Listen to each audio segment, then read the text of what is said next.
জয় হিন্দ। ইকরা GS একাডেমিতে তোমাদের সকলকে স্বাগত।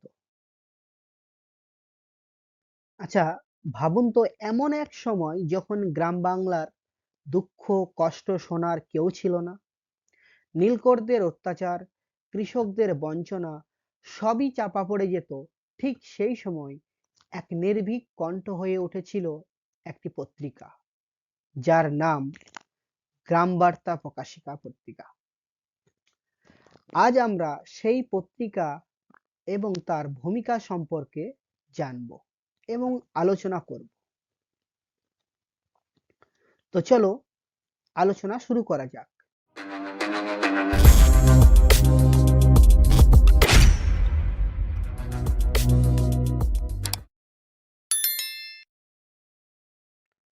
প্রকাশকাল।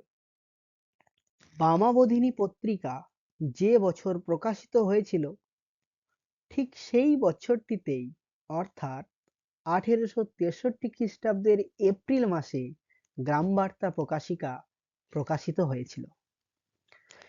1863 থেকে 1884 খ্রিস্টাব্দ পর্যন্ত প্রায় 22 বছর এই পত্রিকা টিকেছিল। সম্পাদকের কথা যদি বলি, এই পত্রিকার গ্রাম বার্তা প্রকাশিকার সম্পাদক ছিলেন হরিনাথ মজুমদার। তিনি কাঙাল হরিনাথ ও ফিকির চাঁদ বাউল নামেই অধিক পরিচিত ছিলেন। আজীবন দারিদ্রতার জন্যই তাকে কাঙাল হরিনাথ নামে ডাকা হতো। অন্যদিকে সাংবাদিকতার পাশাপাশি তিনি বাউল সঙ্গীতের পথিকৃৎ ছিলেন বলে তাকে ফিকির চাঁদ বাউল বলেও ডাকা হতো। এটা হচ্ছে তিনার ছবি। এছাড়াও কাঙাল হরিনাথ ছিলেন যথার্থ অর্থেই বাংলার গ্রামীণ সাংবাদিকতার জনক। তাহলে একটা সুন্দর প্রশ্নের উত্তর আমরা এখানে পেয়ে গেলাম যে গ্রামীণ সাংবাদিকতার জনক কাকে বলা হয়। সেটা হচ্ছে হরিনাথ মজুমদার বা কাঙাল হরিনাথ বা ফিকির চাঁদ বাউল, যাই বলো না কেন। এরপরে আমরা জানব এই গ্রাম বার্তা প্রকাশিকা পত্রিকার সদর কার্যালয় অর্থাৎ হেডকোয়ার্টারটি কোথায়। গ্রাম বার্তা প্রকাশিকা বর্তমান বাংলাদেশের কুষ্টিয়া জেলার কুমারখালী গ্রামের মথুরানাথ প্রেস থেকে প্রকাশিত হতো। তবে প্রথম দিকে 9 বছর পত্রিকাটি কলকাতার গিরিশ বিদ্যারত্ন প্রেস থেকেই ছেপে বের হতো। গ্রাম বার্তা প্রকাশিকা পত্রিকার ধরনের কথা যদি বলা হয়, তো বার্তা শব্দটির অর্থ হলো সংবাদ বা খবর এবং গ্রাম বার্তা কথাটির অর্থ হলো গ্রামের সংবাদ। সুতরাং গ্রাম বার্তা প্রকাশিকা পত্রিকার নাম থেকেই বোঝা যায় এই পত্রিকা গ্রামীণ সমাজের নানা সংবাদ পরিবেশিত হতো। গ্রাম বার্তা প্রকাশিকা পত্রিকাটি ছিল প্রথম দিকে মাসিক পত্রিকা।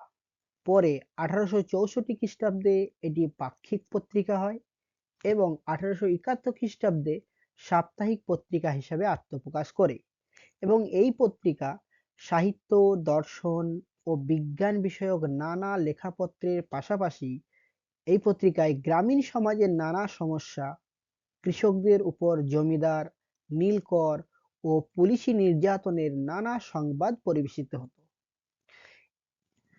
এরপরে আমরা জানবো গ্রাম বার্তা প্রকাশিকার মূল্য বা দাম। গ্রাম বার্তা প্রকাশিকা পত্রিকাটি যখন সাপ্তাহিক ছিল তখন এর দাম ছিল মাত্র 5 আনা। এরপরে আমরা আলোচনা করব গ্রাম বার্তা প্রকাশিকা পত্রিকার উদ্দেশ্য সমূহ। তো এই পত্রিকার উদ্দেশ্যগুলি হলো, প্রথমত গ্রামীণ সমাজে নির্যাতিত মানুষের কথা ও সংবাদ তুলে ধরা। গ্রাম সমাজের উপর জমিদার, মহাজন, নীলকর ও পুলিশি অত্যাচারের স্বরূপ উন্মোচন করা। গ্রামোন্নয়ন, গ্রামীণ সমাজের সমস্যা ও সংস্কৃতির নানা দিকগুলিকে তুলে ধরা। এছাড়াও গ্রাম সমাজ সম্পর্কে নির্লিপ্ত শহুরে শ্রেণীকে গ্রামীণ সমাজ সম্পর্কে সচেতন করে তোলা। এবার আসা যাক গ্রাম বার্তা প্রকাশিকা পত্রিকার গুরুত্ব নিয়ে। প্রথম গুরুত্ব, গ্রামীণ সমাজের মুখপত্র। গ্রামবার্তা প্রকাশিকা ছিল গ্রামীণ জনগণের আশা আকাঙ্ক্ষার প্রতীক ও মুখপত্র।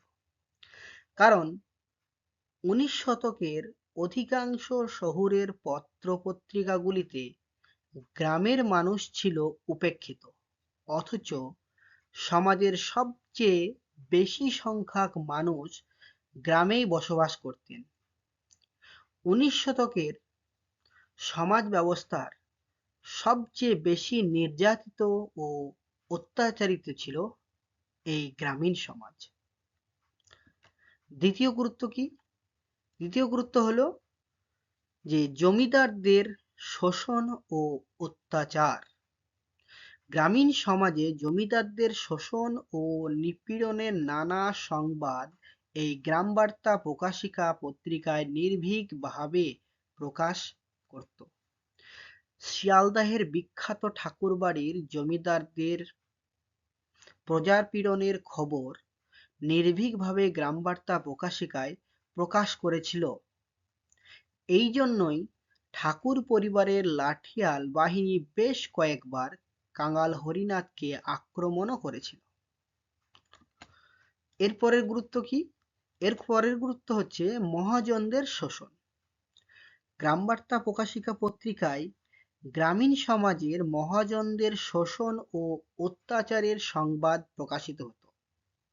মহাজনরা কিভাবে চড়া সুদে কৃষকদের ঋণ দিয়ে তাদের ক্রীতদাসে পরিণত করে এবং কৃষকদের জমিগুলি আত্মসাৎ করে তার নানা সংবাদ এই পত্রিকায় তুলে ধরা হতো।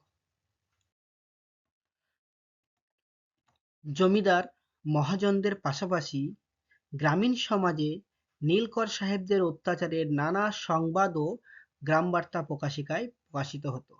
তবে মনে রাখতে হবে 1860 খ্রিস্টাব্দে বাংলায় নীল বিদ্রোহের সূচনা হলেও এই বিদ্রোহের পর হঠাৎ করে বাংলায় নীল চাষের অবসান হয়নি। নীলকরদের অত্যাচার প্রত্যন্ত গ্রামাঞ্চলগুলিতে তখনও কিন্তু চলত। 1863 খ্রিস্টাব্দে প্রকাশিত গ্রামবার্তা পত্রিকায় নীলকরদের অত্যাচার সেই খবরগুলি অত্যাচারের খবরগুলি প্রকাশিত হতো। এর পরের গুরুত্বের কথা যদি বলা হয় তা হলো পুলিশি অত্যাচারের কথা।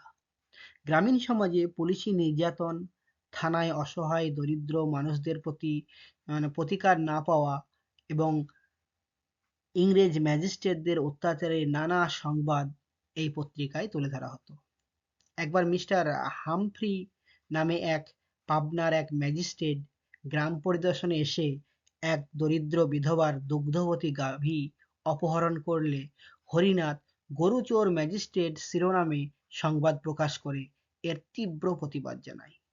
ম্যাজিস্ট্রেট অবশ্য হরিনাথকে শাস্তি দেওয়ার বহু চেষ্টা করেছিল এবং ব্যর্থও হয়।